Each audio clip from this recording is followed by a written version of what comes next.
Lincoln Plaza on 38th Street. And so the Jared and the Cycle Gear apparently, this used to be Tower Records and now it's like Tower Books and Video over there. But later on, like, you know, like there was actually Borders Books and Music went there, but it wasn't there at first. But Tower Records was always there. And then over there where Kona Hawaiian Barbecue. Yeah, it was the Kona Hawaiian Barbecue because the place next to the Ideal Image, that was the Tuck Shop.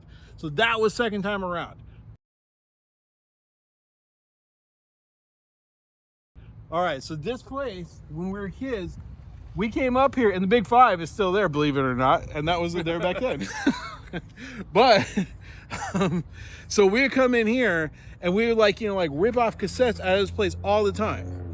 All right, because that's what we had back then was cassettes mostly. Yeah. People were starting to get CDs, but like, so we rip off cassettes all the time. But there was like, you know, like there's a million stories about this particular like, you know, spot here that you could tell. But it's like, just briefly, like, you know what I mean? Like, so when they started putting the magnetic strips on the cassettes, I remember I stole one of the little box knife things.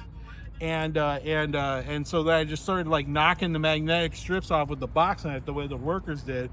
This one time I was going through, and I think it was one of the guys from that band Subvert that was working behind the counter. But I was going out and the alarm went off, and he was like, "You got anything?" And I was like, "Nope." He's like, "Okay," so I just kept walking. Second time around, they had all used stuff, and we would steal shit there all the time too. Jason ran all the way to Wapato Park apparently when he tried to steal something one time. Close. I mean, maybe not quite that. I don't know how. It was far. I booked it out there, and there was a whole line of people getting their Mariners playoff tickets. Oh, you can buy tickets here too because they had a ticket bastard.